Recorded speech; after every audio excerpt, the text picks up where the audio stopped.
Okay, so it's been a minute. I really did want to do like a 100-day streak of posting every single day, but things happened. There was like a wedding, and after that, I just realized my whole house was like in chaos. So I've been um I've been kind of putting things back together, cleaning, organizing, and it's been like 10 days of just like focused on tasks, doing stuff. And I had a to-do list for every single day, and every single day the only one that is consistently not checked off is to make a video. So today we're finally gonna make this video and we're gonna post this.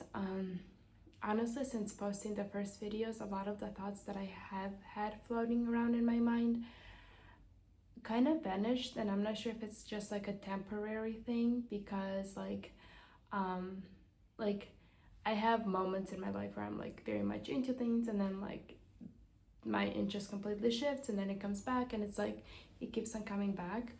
But at the same time, I'm wondering if me like speaking to the camera and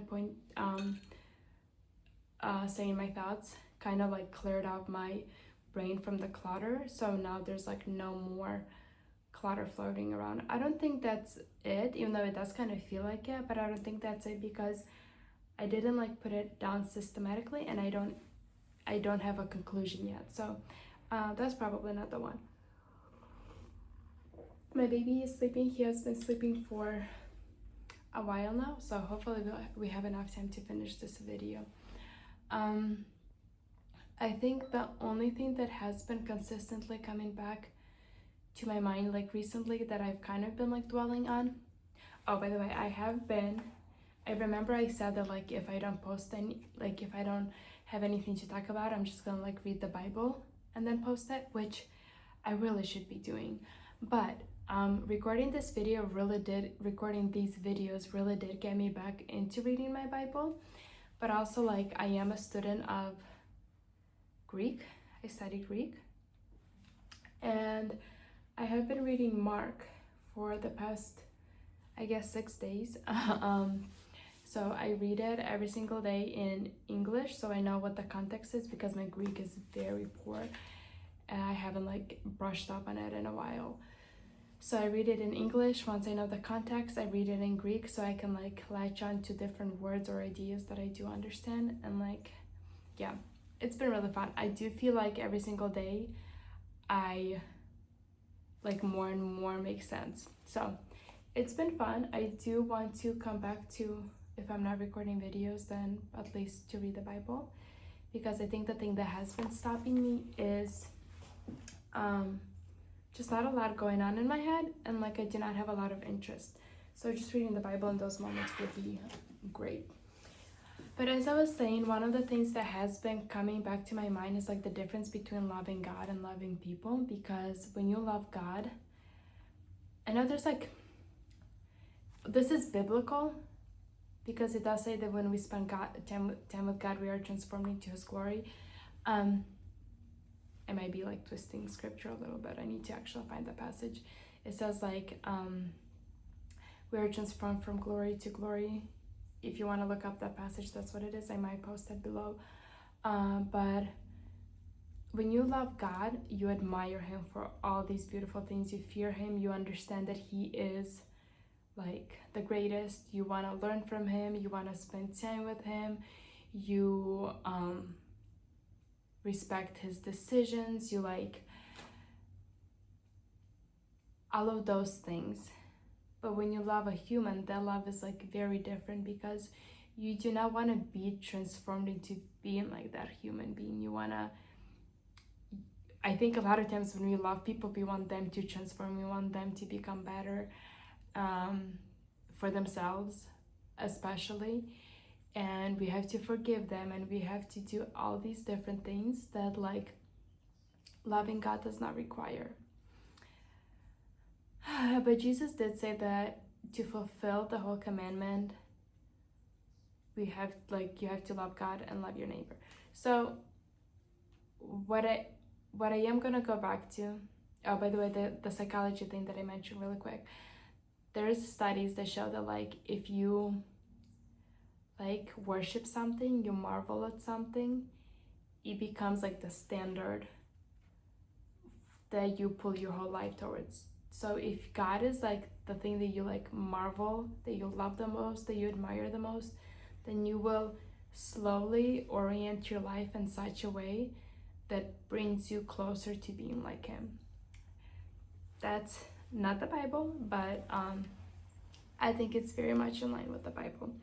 But for today's thing, I just kind of wanted to read through the law, the 10 Commandments, and just thinking about what Jesus said, that the whole law is fulfilled by loving God and loving your neighbor. Depending on how the commandments are split, I know different denominations split them differently. But the first 4, a lot of people are saying, is about loving God, and the last 6 are about loving your neighbor. So some people split them half and half, or used to split them half and half. But it's still like, even even when they say there's 5 commandments and 5 commandments, anyways, they still say that it's like these ones are about God and these ones are about the neighbor. So I'm going to read the first 5 and then I'm going to switch, or the first 4, and then I'm going to switch over to the other ones. Let me actually do this. So this is Deuteronomy 5. I'm going to start with 6. I am the Lord your God, who brought you out of the land of Egypt, out of the house of slavery. You shall have no other gods before me. You shall not make for yourself a carved image or any likeness of anything that is in heaven above, or that is on earth beneath, or that is in water and under the earth, or that is in the water and under the earth. That's interesting that that's part of loving God, not making a carved image of anything. I'm not sure how, but I'm gonna continue reading. 9. You shall not bow down to them or serve them, for I, the Lord your God, am a jealous God, visiting the iniquity of fathers on children to the 3rd and 4th generation of those who hate me. I guess God gives an answer because He's a jealous God. And so, like, if you're a wife and you're an awesome wife, an incredible wife, and then your husband has like pictures of women who are like not that, you would get upset too. Because I'm not saying that, I'm just saying because God is so perfect. So like, imagine being a wife that is like at that level of perfect, and then having your husband look down at other things. Not that any human soul has different values, but like, if you are the perfect person and you're having somebody look down on other people, then it's even more hurtful, I think. Yeah. To those who hate me, but 10. But showing steadfast love to thousands of those who love me and keep my commandments. You shall not take the name of the Lord your God in vain, for the Lord will not hold him guiltless who takes his name in vain. Observe the Sabbath day to keep it holy, as the Lord your God commanded you. 6 days you shall labor and do all your work, but the 7th day is Sabbath to the Lord your God. On it you shall not do any work, you or your son or your daughter, or your male servant or your female servant, or your ox or your donkey, or any of your livestock, or the sojourner who is within your gates, that your male servant and your female servant may rest as well as you. You shall remember this, that you were a slave in the land of Egypt, and that the Lord your God brought you out of there with a mighty hand and an outstretched arm. Therefore the Lord your God commanded you to keep the Sabbath day. So that's the end of those 4 or 5. I think that's coming to my mind. Oh, I'm almost done. I'll have to come back to this. But like, what's coming to my mind is,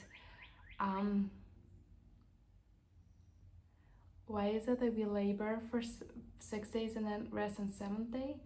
But then with the land, you work the land for 6 years and then it rests on 7th year. Is there some kind of like hierarchy of that in the scripture apart from this? I would have to look it up. But that's it for today. There's a lot to go over tomorrow or the day after, who knows. Bye.